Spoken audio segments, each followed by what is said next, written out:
नमस्कार, मैं doctor Ramanivas Sharma Raman YouTube के इस विशेष सेशन में बेसिक प्रिंसिपल्स ऑफ साइंस का पार्ट 2 लेकर के बच्चों आपके सामने। आज के इस महत्वपूर्ण सेशन में बेसिक प्रिंसिपल ऑफ साइंस में एमसीक्यू और थ्योरेटिकल डिस्कशन दोनों लेकर के हम आपके सामने हैं। इसके पहले एमसीक्यू और थ्योरेटिकल डिस्कशन पार्ट 1 लेकर के हम आए थे और यह सेशन एमपीपीएससी प्रीलिम्स के लिए बहुत ही महत्वपूर्ण है।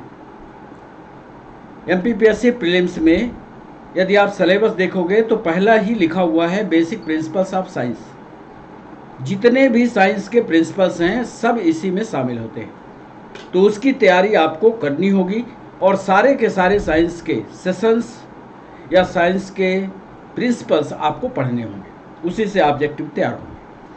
तो एमसीक्यू और theoretical discussion basic principles of science में यह सभी कॉम्पिटिटिव एग्जाम के लिए, चाहे पीएनएसटी हो, चाहे रेलवे हो, चाहे एमपीएसआई हो या चाहे कोई भी स्टेट पीएससी हो, सभी के लिए आवश्यक है और उसी को ध्यान में रखते हुए हमने इस सेशन की तैयारी की है। आज के सेशन में बेसिक प्रिंसिपल्स ऑफ साइंस में हम आपके बीच डिस्कस करेंगे ऊर्जा संरक्षण का नियम।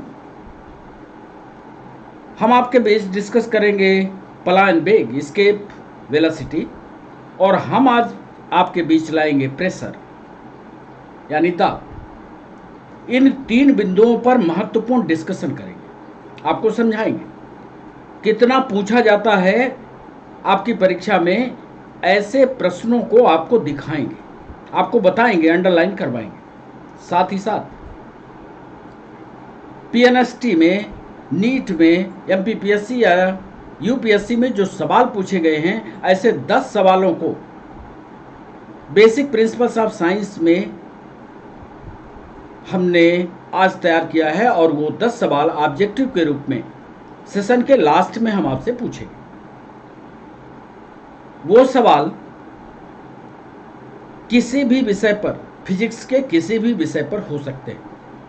जरूरी नहीं है कि जिसका डिस्कशन हो रहा है यानी एस्केप वेलोसिटी पर हो या ऊर्जा संरक्षण के नियम पर हो या प्रेशर पर हो, वो सवाल जो है लाइट पर हो सकते हैं, वो सवाल मैग्नेटिज्म पर हो सकते हैं, वो सवाल किसी पर हो सकते हैं। आपकी तैयारी संपूर्ण फिजिक्स की होनी चाहिए।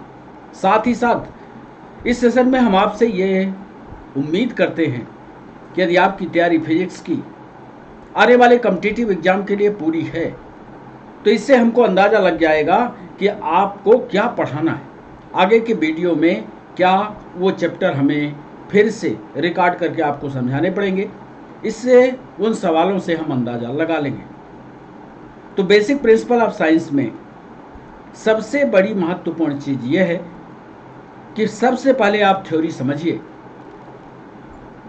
जैसे आज हम आपको समझाने वाले हैं कि ऊर्जा संरक्षण का नियम क्या है, हम आपको समझाने वाले हैं इसके वेलोसिटी क्या है और आपको समझाने वाले हैं कि प्रेशर क्या है। और जब ये सेशन हम आपको लाइव समझा रहे होंगे तो कौन से ऑब्जेक्टिव पूछे गए हैं ये लाइव सेशन में चलते हुए ही आपको बता देंगे।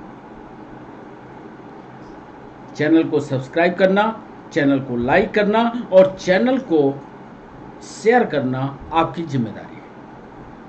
तो चलें सेशन की ओर। यह हमारा सेशन शाम को 6 बजे लाइव होता है। यदि आप हमसे सवाल पूछना चाहते हैं तो ठीक शाम को 6 बजे यह सेशन लाइव होगा। एक दिन के अंतराल के बाद, मतलब आज यदि लाइव होता है तो फिर अगले दिन गैप होता है, फिर लाइव होता है। तो यदि आप हमसे सवाल पूछना चाहते हैं तो ठीक 6 बजे हमारे साथ लाइव होइए। सीधा सवाल आप कमेंट बॉक्स में पूछिए, सीधा जवाब हम आपको देंगे। और साइंस और टेक्नोलॉजी का कोई भी सवाल आपके दिमाग में चल रहा हो तो आप कमेंट बॉक्स में लिखिएगा, सीधा हम उसका जवाब देंगे। आप कुछ नया पढ़ना चाहते हैं वो भी आप हमें कमेंट बॉक्स में लिखिए, हम उसका भी जवाब देंगे। तो शुरुआत की जाए बेसिक प्रिंसिपल ऑफ साइंस में। इसके पहले हम न्यूटन्स लॉ ऑफ मोशन की बात कर चुके हैं पार्ट 1 में, और आज बात कर रहे हैं ऊर्जा संरक्षण नियम, इसके वेलोसिटी और प्रेशर। तो सबसे पहले चलते हैं ऊर्जा संरक्षण नियम क्या होता है, इस पर आपको बेहतरीन जानकारी, लिख लीजिए इसको। ऊर्जा संरक्षण का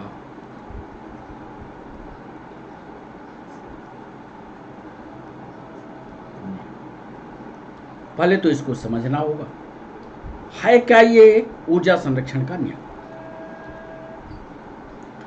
लिख लीजिए। और ऐसा ही नोट्स आप कॉम्पिटिटिव एग्जाम के लिए बना लीजिए। ये हमारे सारे वीडियो किसी एक पर्टिकुलर एग्जाम के लिए नहीं है। जितनी भी कॉम्पिटिटिव एग्जाम होती हैं सभी में इसी तरह के सवाल पूछे जाते हैं। ये हमारे वीडियो 11th क्लास में पढ़ रहा बच्चा हो, 12th क्लास में पढ़ रहा बच्चा हो, यदि इसको सिस्टमेटिक वे में वो नोट्स बनाए तो लिखने के लिए उसके लिए तरीका टू द पॉइंट मिल जाएगा और लिखने की मर्जी उसकी हो। इसी तरह से एमपीपीएससी मेंस में कोई आंसर राइटिंग करता है तो इन पॉइंट को ध्यान करके वो बड़े बेहतरीन तरीके से आंसर राइटिंग भी कर सकता है। तो ऊर्जा संरक्षण का नियम कहता क्या है? पीएससी मेंस में एक बार सवाल ये पूछा गया है, लिखिए। ऊर्जा को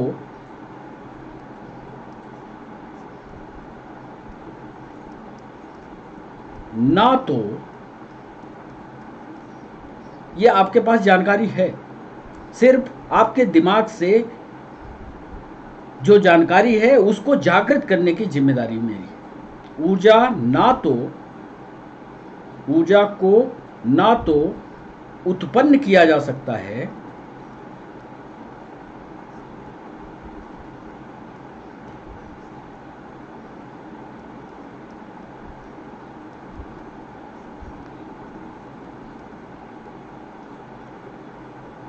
और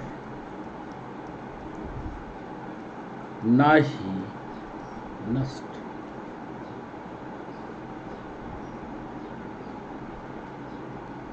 बल्कि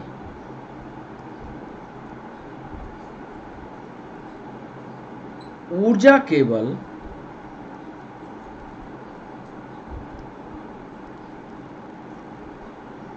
एक रूप से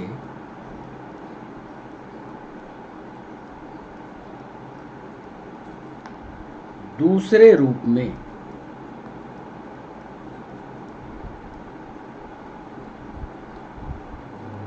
परिवर्तित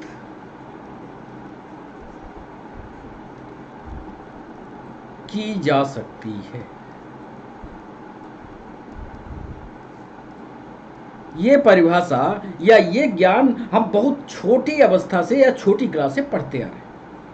ऊर्जा ना तो उत्पन्न की जा सकती ना नष्ट की जा सकती, बल्कि इसे एक रूप से दूसरे रूप में बदला जा सकता। अब जैसे बल्ब जलता है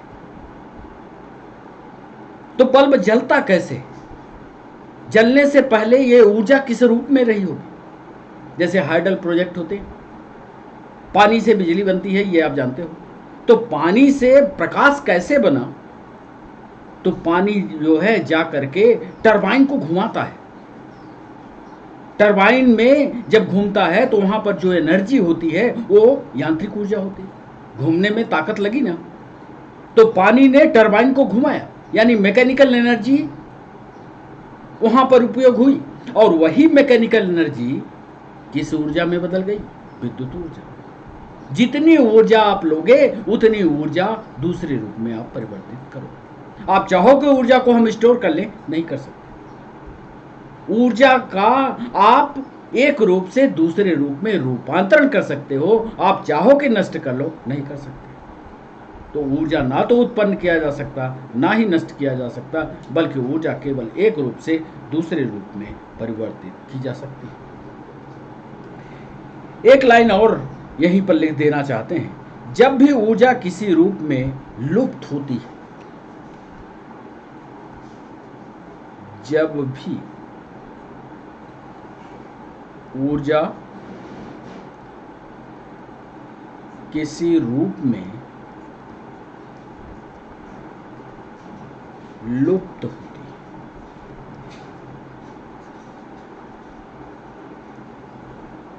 किसी रूप में तो ठीक उतनी ही ऊर्जा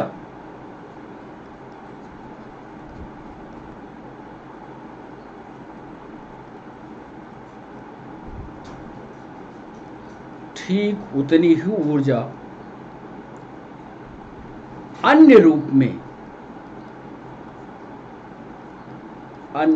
में प्रकट भी होती है।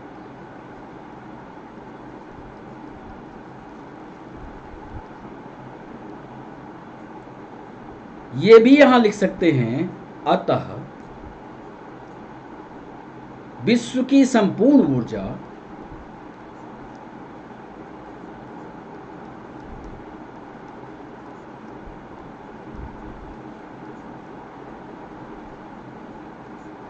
स्थिर रहती है। इन सब बातों को अभी हम आपको चित्रों के माध्यम से समझा देंगे। अतः विश्व की संपूर्ण ऊर्जा स्थिर रहती है।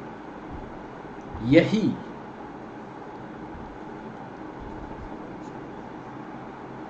नियम ऊर्जा संरक्षण का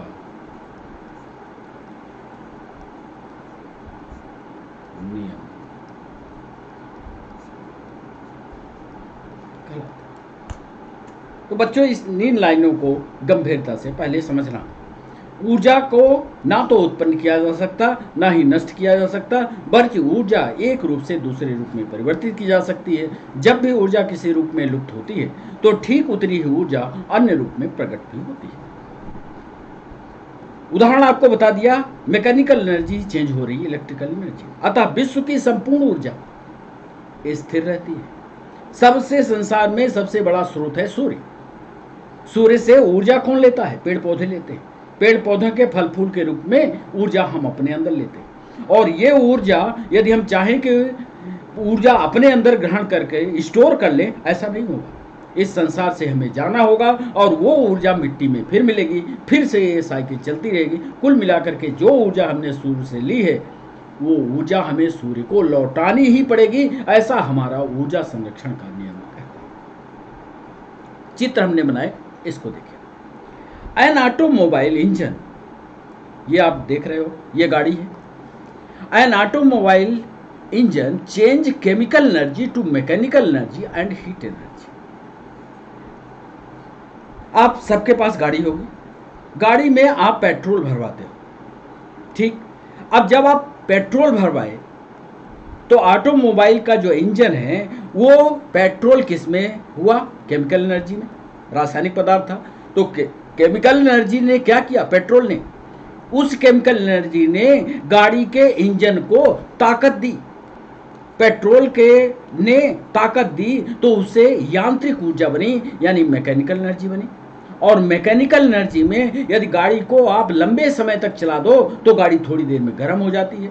तो मैकेनिकल एनर्जी के कारण गाड़ी का पहिया घूमा, आप एक स्थान से दूसरे स्थान को चले गए, साथ ही साथ आपका इंजन भी गर्म हो गया।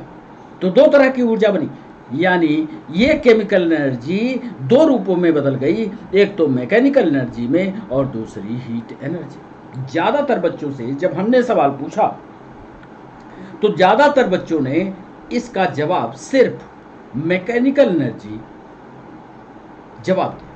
वो भूल गए कि जब गाड़ी चलती है तो सिर्फ गाड़ी आगे नहीं बढ़ती, गाड़ी का इंजन भी गर्म होता है, यानी मैकेनिकल एनर्जी और हीट एनर्जी भी बनती है। तो इस टेक्निक को आप याद रखिए, दो तरह की ऊर्जा। चलिए, दूसरा उदाहरण हमने पेश किया कि एक पेड़ जो है सूर्य के प्रकाश को ग्रहण करता है और सूर्य से चलने वाली जो एनर्जी होती है वो रेडिएंट एनर्जी होती है, और वो रेडिएंट एनर्जी किस रूप में बदल जाती है?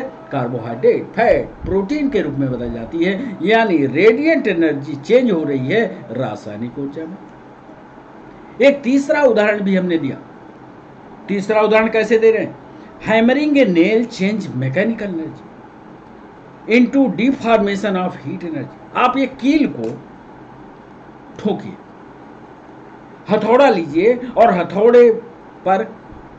हथौड़े को कील पर मारिए। जैसे ही आप कील पर मारते हैं, 1 2 3, आप देखेंगे कि कील का ऊपरी हिस्सा गर्म हो जाता है, कील भी ठुकेगी, अंदर जाएगी, लेकिन कील का ऊपरी हिस्सा गर्म क्यों हुआ? क्योंकि आपने जो ऊर्जा दी, जो मैकेनिकल एनर्जी दी, उसके कारण उसका मत्था जो है, ऊपरी हिस्सा, वो गर्म हो गया। एक और दिया, thermonuclear reaction. Thermonuclear reaction electron proton वाला जो रिएक्शन होता है, उसमें न्यूक्लियर एनर्जी जो होती है रेडिएंट एनर्जी और हीट एनर्जी में बदल जाती है। ये न्यूक्लियर एनर्जी में जब हम विस्तार से आपको पढ़ाएंगे तब ये ज़्यादा समझ में आएगा, उस समय इसको समझाने की कोशिश करेंगे। इलेक्ट्रिकल मिक्सचर, ये देखिए इलेक्ट्रिकल मिक्सचर क्या कर रहा है, change electrical energy into mechanical energy. आप घर में मिक्सर चलाते हो, मिक्सचर जब चलाते हो, बिजली से उसको जोड़ते हो, तो ये मिक्स तो कर देता है। कैसे मिक्स करता है? इलेक्ट्रिकल एनर्जी मैकेनिकल एनर्जी में चेंज हुई तो इसका मोटर घूमा, मोटर घूमा तो ये मिक्सर तो बना, लेकिन आप ध्यान से देखोगे तो इसका मोटर गर्म भी होता है कि नहीं? और जो ये गर्म होता है तो ये mechanical energy plus heat energy आपको लिखना ही पड़ेगा, क्योंकि दो तरह की एनर्जी। और आप नापोगे सिर्फ मैकेनिकल एनर्जी तो आपका टोटल कैलकुलेशन नहीं आएगा, क्योंकि जब तक हीट एनर्जी को जोड़ोगे नहीं तो टोटल एनर्जी आपकी नहीं निकलेगी। ऐसे बहुत सारे सवाल पीएनएसटी में पूछे गए, बच्चे उत्तर इसलिए नहीं निकाल पाए कि हीट एनर्जी वाला पार्ट वो लिखते ही नहीं। ध्यान रखिए, यहां पर देखिए, यहां पर एक लैंप जो है वो इलेक्ट्रिकल एनर्जी को प्रकाश की ऊर्जा में परिवर्तित करता है। और यदि आप उस प्रकाश ऊर्जा के सामने हाथ ऐसा रखिए, बल्ब के सामने हाथ रखिए, तो आपका हाथ भी गर्म होता है। तो यहां पर भी दोनों एनर्जी काम कर रही है। प्रकाश ऊर्जा तो बन ही रही है, रेडिएंट एनर्जी तो बन ही रही है, साथ में आपको हीट एनर्जी जोड़ना ही पड़ेगा। सिर्फ ये कह दीजिए कि प्रकाश ऊर्जा भर बनी, उत्तर गलत हो। आपको यह बताना है कि हीट एनर्जी भी बनती है। ये महत्वपूर्ण था इस पॉइंट के लिए, ऊर्जा संरक्षण के नियम। मान लो आप किसी भी सिस्टम को ए ऊर्जा देते हो, मान लो किसी सिस्टम को आप ए ऊर्जा देते हो, ऊर्जा संरक्षण के नियम के अनुसार जो आपने ऊर्जा ए दी, आपको परिणामतः ऊर्जा ए ही चाहिए। यह ऊर्जा संरक्षण का नियम कहता है। यदि आपने किसी मिक्सर को ए ऊर्जा दी तो उसका परिणाम ए ही निकले, यह शर्त है ऊर्जा संरक्षण। यदि आपने इसकी हीट को काउंट नहीं किया तो आपकी जो टोटल एनर्जी होगी वो कम हो जाएगी, तो आप चिंतित हो जाओगे, साहब बाकी ऊर्जा कहाँ गई? इसलिए हमेशा याद रखना, हीट एनर्जी को काउंट करना ही पड़ेगा, तभी आपकी टोटल एनर्जी स्टेबल होगी, स्थिर होगी और ऊर्जा संरक्षण के नियम का पालन। समझ गए होंगे? इतना ही आपके कोर्स में है, इतनी आपको जानकारी चाहिए। आइए, इसके लिए एक फार्मूला जिस पर आपसे सवाल पूछे जाते हैं, पीएनएसटी में पूछे गए सवाल, कंजर्वेशन ऑफ एनर्जी के बारे में। एक सिंपल पेंडुलम लीजिए, एक लोलक को लटका दीजिए, सेंटर में लटका दिया, वो लटक गया साहब। लटक करके आप एक हाथ से इसको पीछे की ओर ले जाइए। ये देखिए, ले गए। जब आप पीछे ले जा रहे थे तो आपको ताकत लग रही थी, स्वाभाविक है, ताकत लगी होगी। जब आप पीछे ले गए और उस पेंडुलम को, उस लोलक को आपने पकड़ लिया, तो उस लोलक के अंदर कौन सी ऊर्जा संरक्षित हो गई? आप पकड़े हैं, छोड़ा नहीं आपने। जब आप उसको पकड़े हैं तो उसके अंदर जो ऊर्जा होगी बच्चों, वो होगी स्थितिज ऊर्जा। याद रखना, ऐसे बहुत सारे सवाल, बहुत सारे ऑब्जेक्टिव खड़े होंगे। जब आप पकड़े हैं और जैसे ही आपने इसको छोड़ा, ये स्थितिज ऊर्जा क्रमानुसार धीरे धीरे करके गतिज ऊर्जा में बदलती गई। और स्थितिज ऊर्जा का फार्मूला आपने पढ़ा भी होगा, E बराबर होता है mgh और गतिज ऊर्जा का फार्मूला होता है 1/2 mv²। ये आप सब पढ़े होंगे। तो यहाँ पर जो सेंटर में इसकी ऊर्जा होती है, ये गतिज ऊर्जा की होती है। चली कौन सी ऊर्जा थी? स्थितिज ऊर्जा थी। यहाँ पर स्थितिज ऊर्जा ज़्यादा है, ज़्यादा है। तो गतिज ऊर्जा यहाँ क्या होगी? ऐसा सवाल पूछा है पीएनएसटी में। गतिज ऊर्जा क्या होगी? साफ शून्य होगी। यहाँ पर क्या होगा? यहाँ पर गतिज ऊर्जा ज़्यादा होगी। स्थितिज ऊर्जा क्या होगी? शून्य होगी। ऐसे बहुत सारे सवाल पूछे गए, लेकिन ध्यान रखना, टोटल एनर्जी जो होगी किसी भी प्लेस पर बराबर होगी। ई आई बराबर E F. There is more than one way to save energy. एक ही तरीका है जो टोटल एनर्जी है वो हमेशा स्थिर रहे। जैसे जब ये चला होगा यहाँ से, जब आपने छोड़ा होगा हाथ को, तो स्थितिज ऊर्जा थोड़ी घटी होगी। जितनी घटी होगी कौन? स्थितिज ऊर्जा, उतनी ही गतिज ऊर्जा बढ़ी होगी। तो कुल ऊर्जा बच्चों बताओ स्थिर रही होगी कि नहीं? बोलो। स्थिर रही। तो ये law of conservation of energy है। इसको थोड़ा विस्तार से और समझना होगा तो आप हमें कमेंट बॉक्स में जरूर लिखिएगा और विस्तार से हम इसको समझाएंगे। दूसरा पॉइंट हम आपको पलायन वेग या एस्केप वेलोसिटी समझा दें।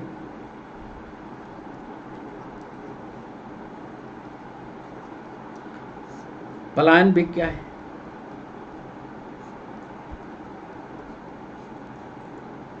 लिखिएगा, पलायन वेग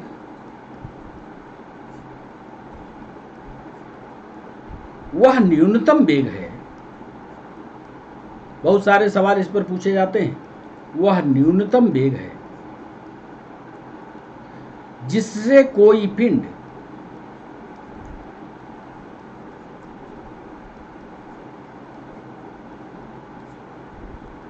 पृथ्वी की सतह से ऊपर की ओर, पृथ्वी की सतह से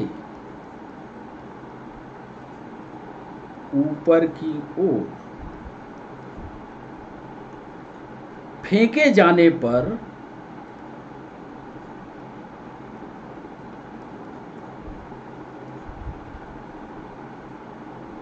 गुरुत्वीय क्षेत्र को पार कर जाता है।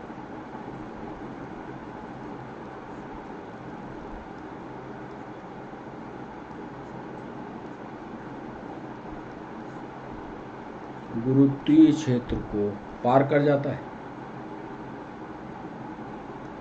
और पृथ्वी पर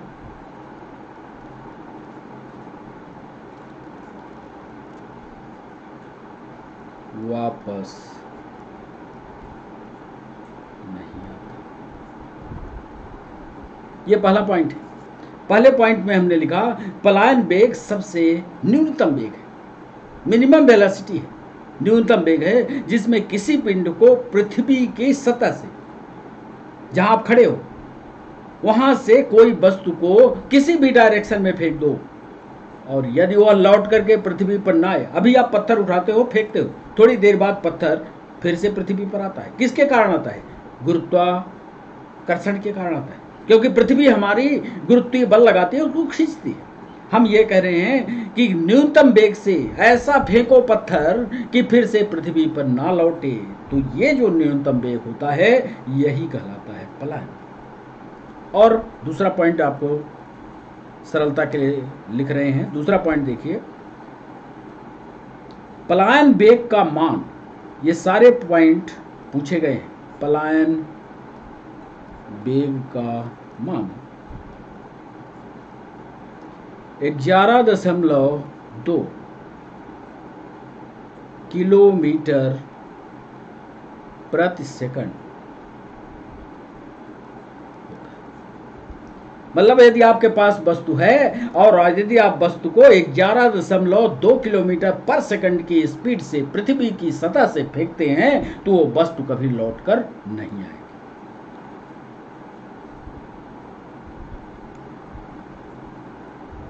इसको लिख भी लीजिए, अर्थात पृथ्वी तल से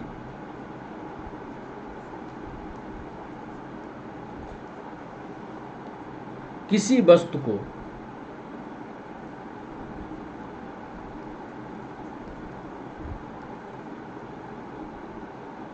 $11.2 किलोमीटर पर सेकंड या इससे अधिक वेग या इससे अधिक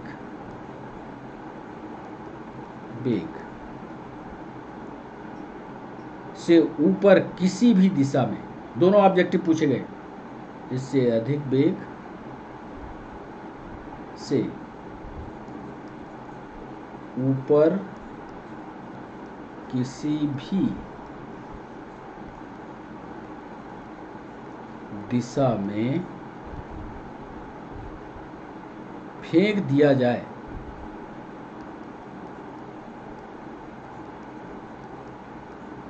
जाए तो वस्तु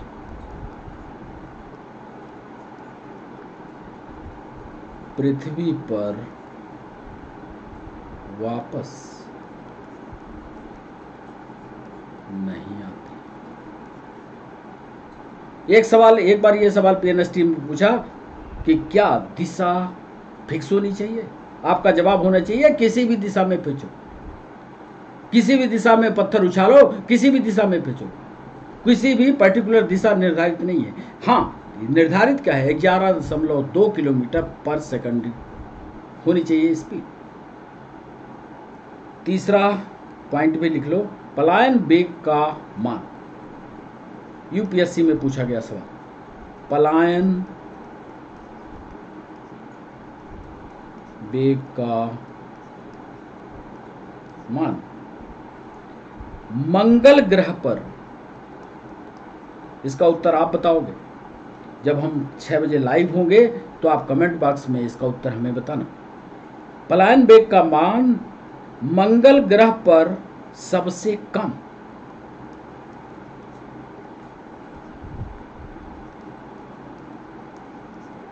क्यों होता है सबसे कम, ये आपको बताना है शाम को 6 बजे। पलायन वेग का मान मंगल ग्रह पर सबसे कम तथा बृहस्पति पर, बृहस्पति मतलब जुपिटर पर, बृहस्पति तथा शनि ग्रह पर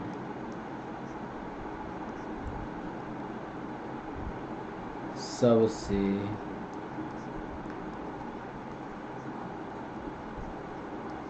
अधिक। 3 पॉइंट हमने पलायन वेग पर आपके सामने रखे कि पलायन वेग वह न्यूनतम वेग है जिससे कोई पिंड पृथ्वी की सतह से ऊपर की ओर फेंके जाने पर गुरुत्वीय क्षेत्र को पार कर जाता है, पृथ्वी पर वापस नहीं आता। पलायन वेग का मान 11.2 किलोमीटर पर सेकंड होता है, अर्थात पृथ्वी तल से किसी भी वस्तु को किसी भी दिशा में 11.2 किलोमीटर पर सेकंड की स्पीड से फेंका जाए तो वस्तु पृथ्वी पर वापस नहीं आती है। पलायन वेग का मान मंगल ग्रह पर सबसे कम तथा बृहस्पति तथा शनि ग्रह पर सबसे अधिक होता है। तीसरे पॉइंट का जवाब आप हमको बताओगे जब हम शाम को 6 बजे लाइव होंगे कि क्यों होता है मंगल ग्रह पर सबसे कम तथा बृहस्पति और शनि पर सबसे अधिक। इस बात को स्पष्ट करने के लिए हमने ये ऑब्जेक्ट भी बनाया है, डायरेक्शन डज नॉट मैटर। ये पीएनएसटी में पूछा गया, क्या डायरेक्शन का कोई महत्व है? हमने पहले ही लिख दिया कि डायरेक्शन इसमें कोई महत्व नहीं रखता। इनिशियल डिस्टेंस फ्रॉम सेंटर, ये देखो वस्तु यहाँ है, वस्तु को किसी भी डायरेक्शन में फेंक दिया गया। Object escape from the gravitational field, इसके गुरुत्वीय क्षेत्र से वस्तु को इतने स्पीड से 11.2 किलोमीटर पर सेकंड स्पीड से फेंक दिया गया, किसी भी डायरेक्शन में चली गई, वो फिर से पृथ्वी पर नहीं लौटेगी। यदि एस्केप हाइपोथेसिस या एस्केप वेलोसिटी निकालना हो तो ये फार्मूला रटे रहना। पीएनएसटी में ये सवाल पूछा गया है तो याद रखना, वी एस्केप वेलोसिटी को निकालना होगा तो ये सारी रीडिंग दी हुई होंगी 2gm/r। इससे आप फार्मूला करके निकाल लेना, नहीं बनेगा तो इस पर भी हमें एमसीक्यू का सेशन लाएंगे, आपको समझा। अब एक महत्वपूर्ण पॉइंट, ये चित्र भी यही दर्शा रहा है, ये पृथ्वी है, पृथ्वी से ये छोड़ दिया गया 11.2 किलोमीटर जो अंतरिक्ष में चले जाते हैं, फिर प्रक्षेपण होते हैं, फिर पृथ्वी में नहीं लौटते। तो ये देखिए 11.2 किलोमीटर पर सेकंड से ये गतिज ऊर्जा इसकी ऐसे निकालते हैं, ये देख रहे हो, ये फार्मूले पर निकालना। ये फार्मूला आप याद रखना, इस फार्मूले पर से सवाल बनते हैं, जो पीएनएसटी में अक्सर पूछे गए हैं, एमपीएसआई में भी सवाल पूछे गए हैं। एक फार्मूला याद रखना, नहीं बनेगा सवाल आप हमको बताना कमेंट बॉक्स में, हम सारे सवाल भी करवाएंगे। तो एस्केप वेलोसिटी का ये। अब हम बात कर लेते हैं प्रेशर की या दाब। अब इसके बाद एमसीक्यू का सेशन होगा। दाब में पहला पॉइंट लिखिएगा, किसी सतह के एकांक, किसी सतह के एकांक क्षेत्रफल पर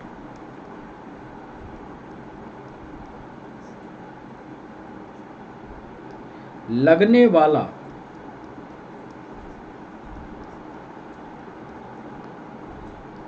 बल दाब कहलाता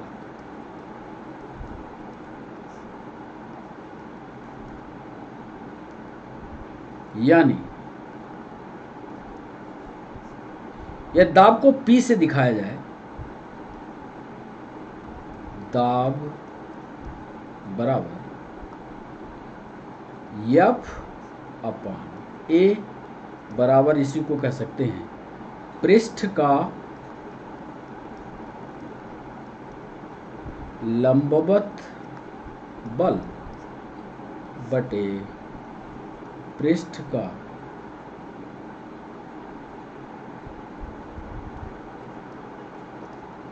क्षेत्रफल।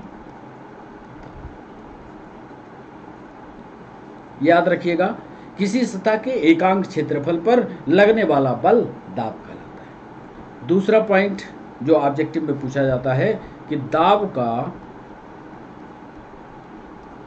SI मात्रक क्या होता है, न्यूटन मीटर स्क्वायर।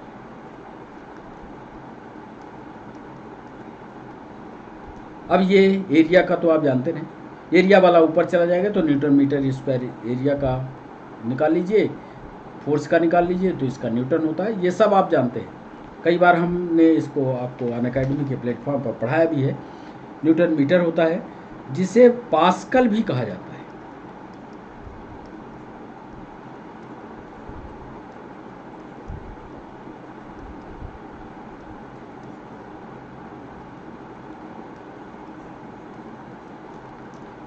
तीसरा महत्वपूर्ण पॉइंट जिस पर जो सवाल में पूछा गया कि दाब बिना दिशा वाली राशि, अदिश राशि है। चौथा महत्वपूर्ण पॉइंट, सामान्यतः वायुमंडलीय दाब, सामान्यतः वायुमंडलीय दाब वह दाब होता है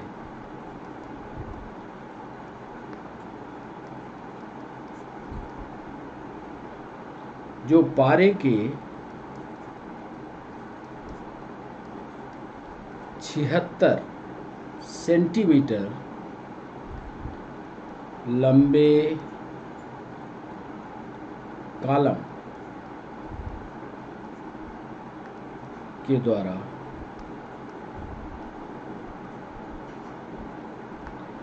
जीरो डिग्री सेंटीग्रेड पर, इस लाइन को पढ़ लेना, 45 डिग्री अक्षांश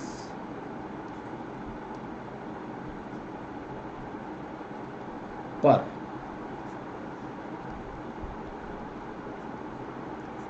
समुद्र तल पर लगाया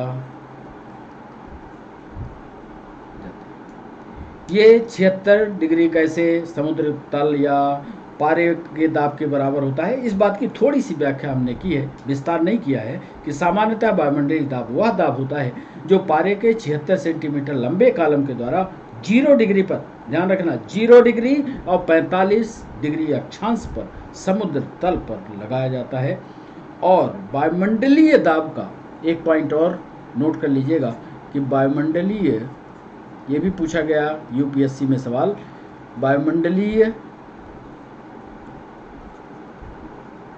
दाब का SI मात्रक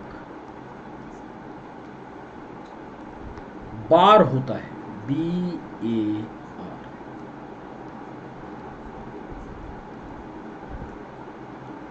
वायुमंडलीय दाब का मात्रक जो होता है वो बार होता है।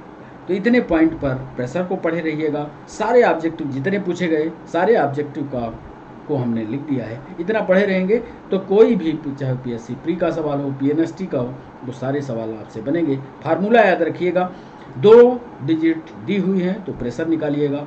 किसी सतह के एकांक क्षेत्र पर लगने वाला बल जो है वही दाब कहलाता है। इस चित्र के माध्यम से आपको दिखाना हम चाह रहे हैं कि प्रेशर P बराबर होता है फोर्स अपॉन एरिया। यहाँ पर देखिए फोर्स न्यूटन में लग रहा है, ये क्षेत्रफल है, क्षेत्रफल बराबर लंबाई गुणे चौड़ाई होता है। कैसे उसको लंबाई को मीटर में नापते हैं, कैसे वो फार्मूले को चेंज करते हैं, ये सारा कुछ डिस्कशन हम इसके पहले भी आपको कई बार पढ़ा चुके हैं।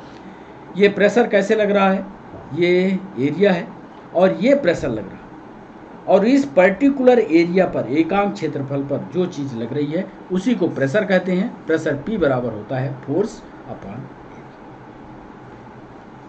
तो इस तरह से दाब को पढ़िएगा। अब MCQ सेशन की बारी है। 10 सवाल के लिए आप तैयार हो जाइए, और ये 10 सवाल इस चैप्टर से नहीं है, ये पूरी फिजिक्स पर आधारित सवाल हैं। इससे हम आपको टेस्ट करेंगे कि क्या कौन कौन से चैप्टर आपको पढ़ाने हैं या कौन कौन से चैप्टर आपके वीक हैं। इन 10 सवालों को, आपके ही परीक्षा में आए हुए सवाल हैं, देखते हैं आपकी तैयारी इन सवालों पर कैसी है। तो पहला सवाल MCQ सेशन पर, पहला सवाल आपके स्क्रीन पर, क्वेश्चन नंबर 1। आर्मस्ट्रांग, आपने ऐसे लिखा देखा होगा, आर्मस्ट्रांग किसकी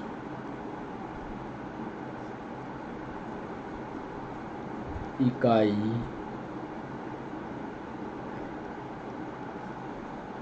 ए?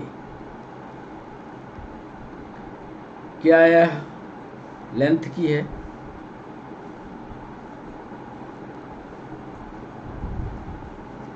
या लंबाई की इकाई है? क्या यह मास की इकाई है, द्रव्यमान की इकाई है? C, क्या यह समय या टाइम की इकाई है? और D, नन। हमने पूछा A के ऊपर बिंदी रखते हुए कि आर्मस्ट्रांग किसकी इकाई है? क्या लेंथ की इकाई है, क्या मास या द्रव्यमान की इकाई है, क्या समय की इकाई है, या इनमें से कोई नहीं? ये था पहला सवाल। उत्तर आप अपने कमेंट बॉक्स में लिखिएगा, लेकिन कमेंट बॉक्स में उत्तर लिखते समय या तो पूरा लिखिए, ABCD मत लिखिए, सीधे पूरा लिखिए, LENGTH, लेंथ या मास या समय या नन। तो पहला सवाल, क्योंकि हमेशा की तरह सारे सवालों को पूछने के बाद फिर हम इसका उत्तर लास्ट में बताएंगे। अभी आप अपने आप को टेस्ट करिए कि आपसे बनता है कि नहीं। दूसरा सवाल,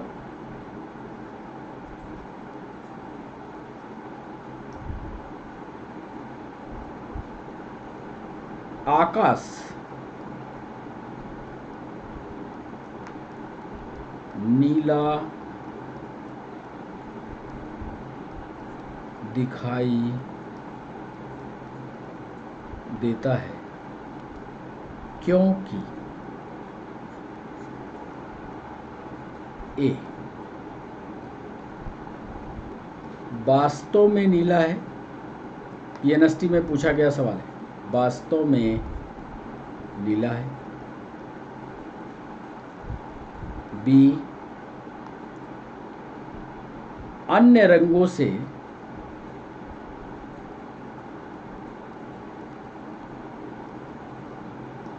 नीले रंग को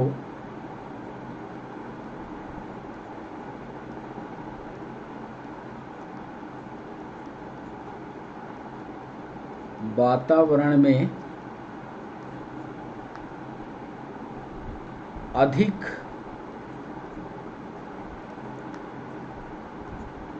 बिखेरता है। सी सभी रंग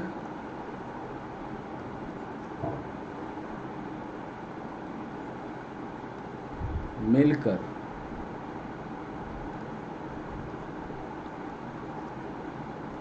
नीला रंग बनाते हैं। और अंतिम डी पर पूछ रहे हैं सफेद प्रकाश में नीले रंग का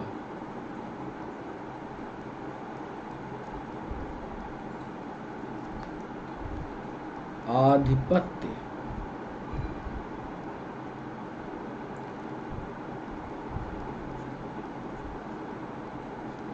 दूसरा सवाल हमने पूछा कि आकाश नीला दिखाई देता है क्योंकि वास्तव में नीला है, अन्य रंगों से नीले रंग को वातावरण में अधिक बिखेरता है, सभी रंग मिलकर नीला रंग बनाते हैं, सफेद प्रकाश में नीले रंग का आधिपत्य होता है। ये हमारा दूसरा सवाल।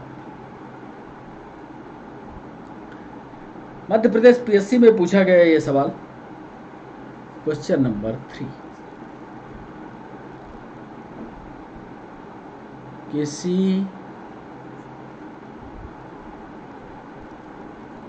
व्यक्ति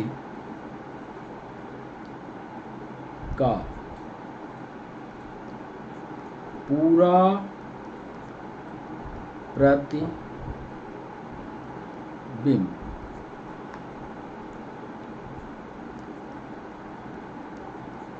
देखने के लिए समतल दर्पण की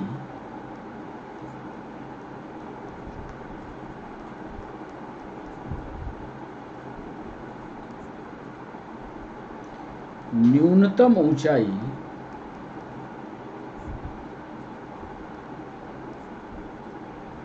होनी चाहिए।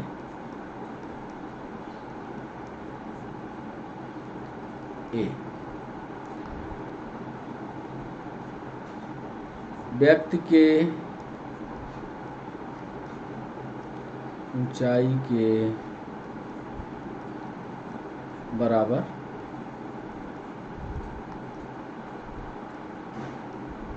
व्यक्ति के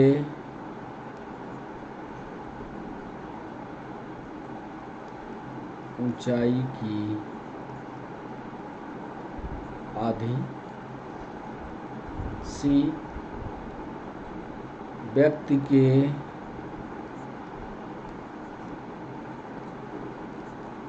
ऊंचाई की 1/4। और डी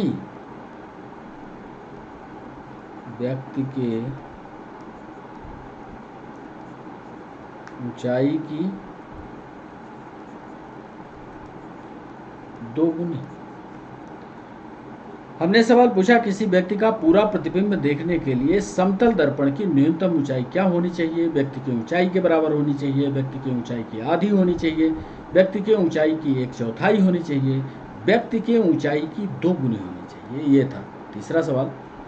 चौथे सवाल पर आपको लिए चलते हैं। चौथा सवाल है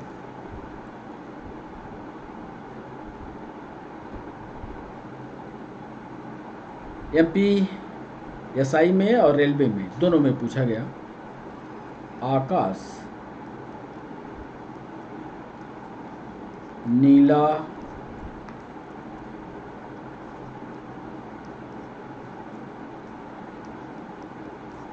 दिखाई देता है। ए, नीले प्रकाश का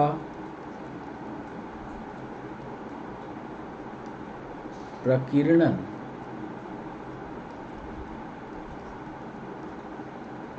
ज़्यादा है,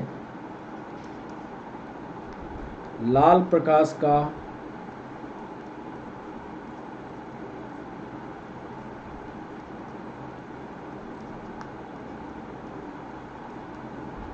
प्रकीर्णन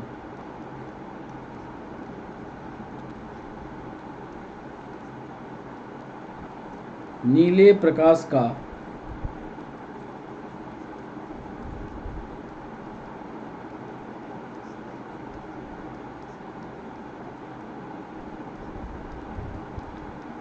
वातावरण में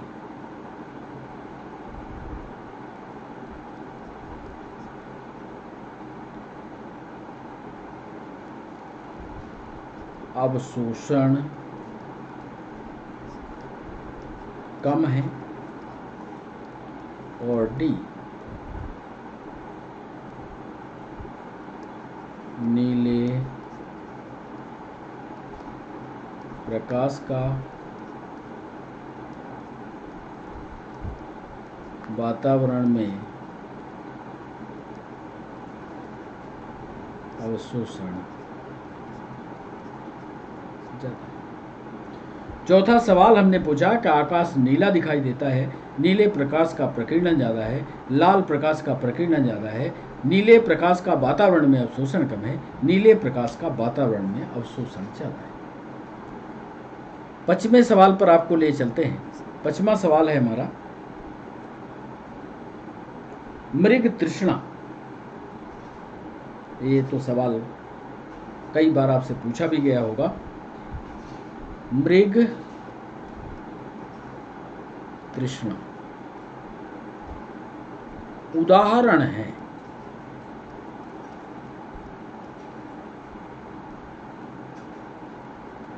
ए ध्रुवण का, पोलराइजेशन का,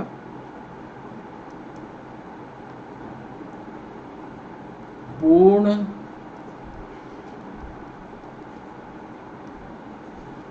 आंतरिक परावर्तन का, विक्षेपण का,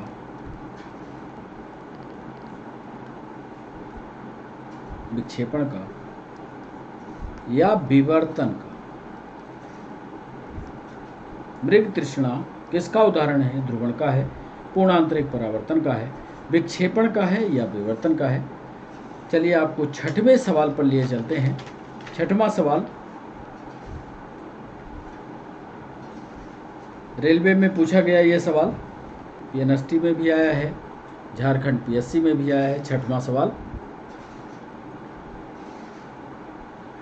जब सूर्य का प्रकाश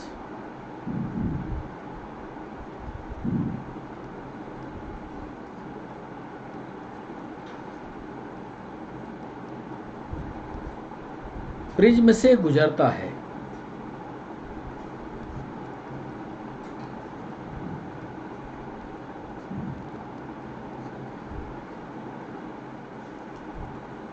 तो यह 7 रंगों में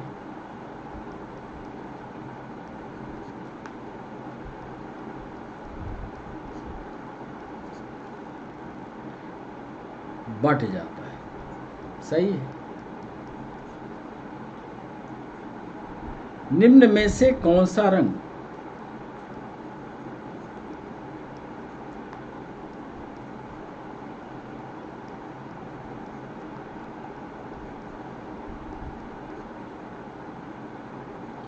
इन 7 रंगों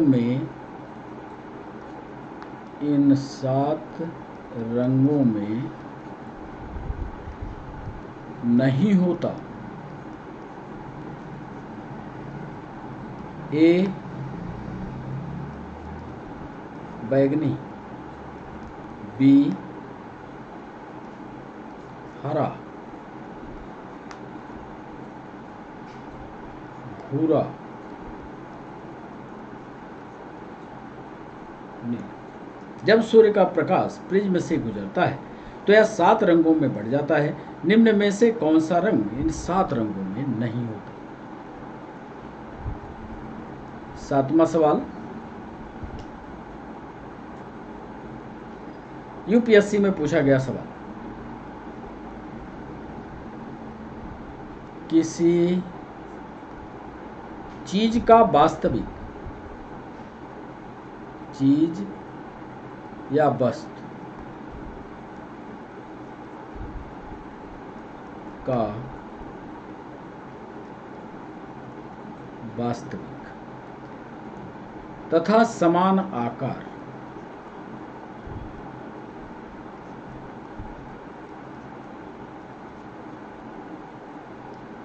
का प्रतिबिंब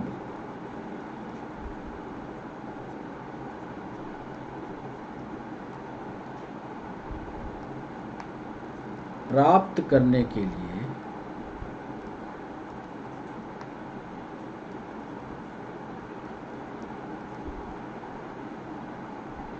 वस्तु को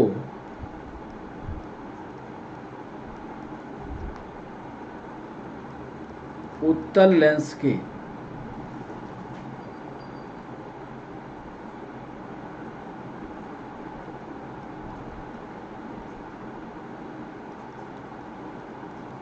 सामने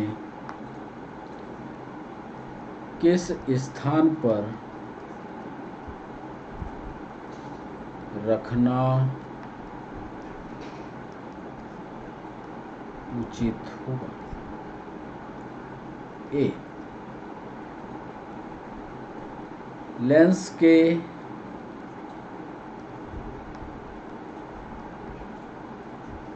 मुख्य फोकस पर फोकस दूरी की दुगनी दूरी पर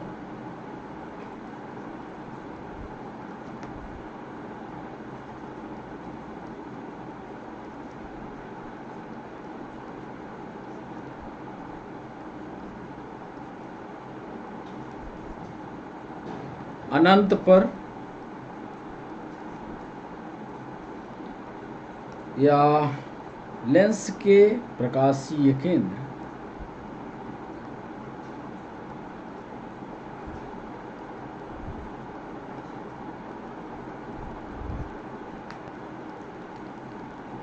और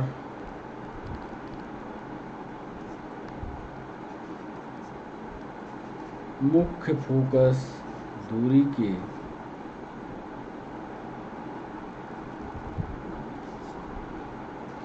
किसी चीज या वस्तु का वास्तविक तथा समान आकार, ध्यान दीजिएगा दोनों पर, वास्तविक पर और समान आकार का हमें प्रतिबिंब चाहिए।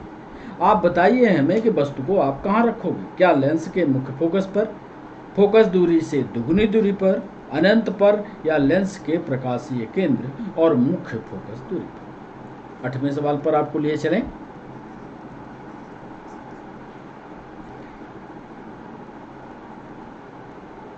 निम्न में से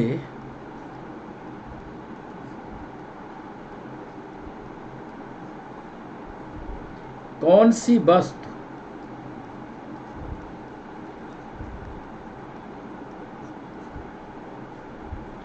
प्रकाश के लिए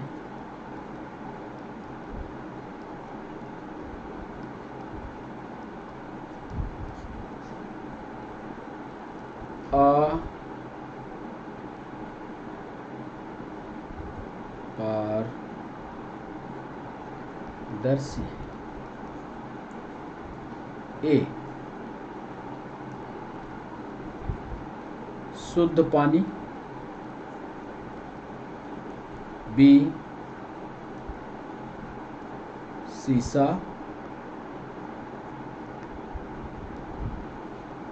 हवा, सोच समझकर जवाब कीजिएगा, लकड़ी। निम्न में से कौन सी वस्तु प्रकाश के लिए अपारदर्शी है? निम्न में से कौन सी वस्तु प्रकाश के लिए अपारदर्शी है? शुद्ध पानी, शीशा, हवा या लकड़ी। 9वां सवाल,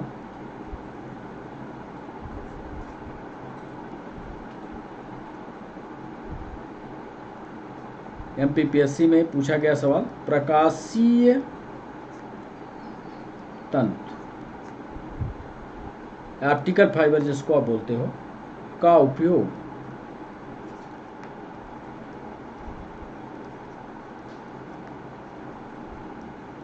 कहाँ होता है? ए, सीटी स्कैन में,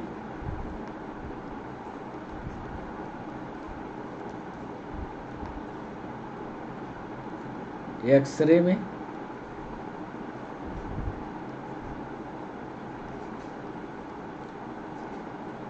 अल्ट्रासाउंड,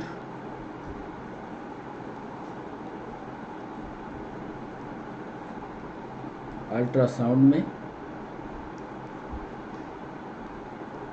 या संचार में।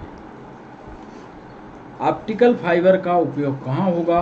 सिटी स्कैन में, एक्सरे में, अल्ट्रासाउंड में या संचार में। और आज के सेशन का बच्चों अंतिम सवाल अब आपके सामने। ऑप्टिकल फाइबर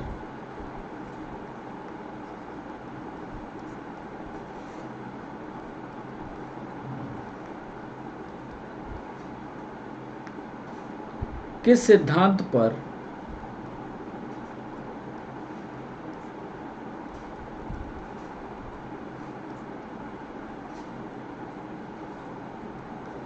कार्य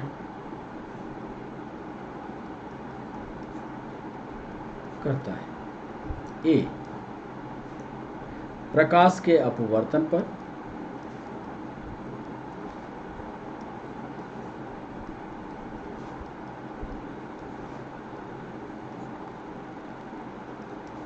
प्रकाश के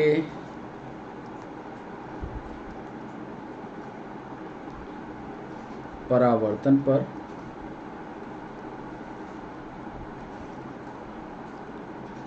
प्रकाश के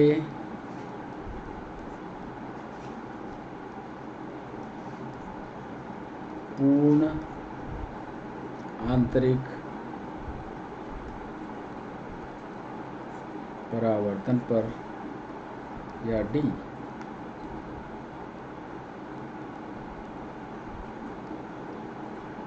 प्रिज्म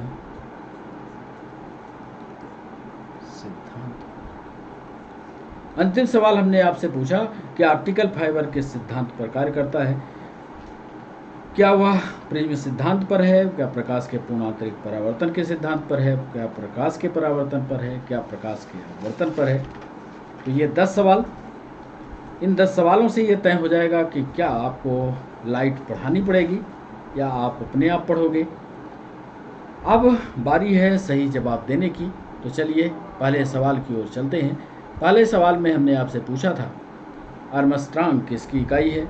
याद कर लीजिए, कई बार बताया है, लेंथ की ये इकाई है। दूसरा सवाल, आकाश नीला क्यों दिखाई देता है? ये सवाल, सफ़ेद प्रकाश में नीले रंग का आधिपत्य होता है, नीला रंग सबसे ज़्यादा प्रभावी होता है कि दूसरे का। तीसरा, किसी व्यक्ति का पूरा प्रतिबिंब देखने के लिए समतल दर्पण का ऊंचाई की, व्यक्ति की ऊंचाई की आधा होगा, पूरा प्रतिबिंब दिखाई देगा। चौथा सवाल, आकाश नीला क्यों दिखाई देता है? इसमें नीले प्रकाश का प्रकीर्णन जो होता है वो सबसे ज़्यादा होता है। पांचवा सवाल, मृगतृष्णा किसका उदाहरण है? तो ये आपने पढ़ा भी होगा, पूर्ण आंतरिक परावर्तन का हिस्सा है। छठवां सवाल, जब सूर्य का प्रकाश प्रिज्म से गुजरता है तो इसमें सब कलर होंगे, एक ही कलर नहीं होगा और वो है ब्राउन कलर। सातवां सवाल, किसी चीज़ या वस्तु का वास्तविक तथा समान आकार का प्रतिबिंब प्राप्त करने के लिए वस्तु को उत्तल लेंस के सामने कहाँ रखना होगा? ये सवाल सातवां सवाल। सातवें सवाल को फोकस दूरी की दुगुनी दूरी पर जब आप रखोगे, चित्र बनाना, चित्र बना करके इस प्रश्न को समझना तभी बनेगा। यूपीएससी में पूछा गया सवाल था। तो सातवां सवाल। आठवां सवाल, इसका सही जवाब था निम्न में से कौन सी वस्तु प्रकाश के लिए अपारदर्शी है? तो वो पक्का है लकड़ी होगी। नौवां सवाल हमने पूछा, प्रकाशीय तंतु का उपयोग कहाँ होता है? सिटी स्कैन में, एक्सरे में, अल्ट्रासाउंड में, संचार में। तो आजकल संचार की दुनिया में प्रकाशीय ऑप्टिकल फाइबर का इस्तेमाल हो रहा है। अंतिम सवाल हमने पूछा, ऑप्टिकल फाइबर किस सिद्धांत पर कार्य करता है? तो ऑप्टिकल फाइबर प्रकाश के पूर्ण आंतरिक परावर्तन के सिद्धांत पर कार्य करता है। तो बच्चों, आज के लिए ये सेशन यहीं पर अब रोकना होगा। कैसा लगा सेशन, ये ज़रूर आप अपने कमेंट बॉक्स में लिखिएगा। और ये सेशन हमारा पार्ट 3 अब एक दिन के अंतराल के बाद, basic principles of science and technology परसों आएगा। आज का यह सेशन ठीक 6 बजे लाइव होगा। तो आज के लिए बच्चों अब इतना ही, फिर मिलते हैं आपसे, तब तक के लिए बाय बाय, नमस्कार।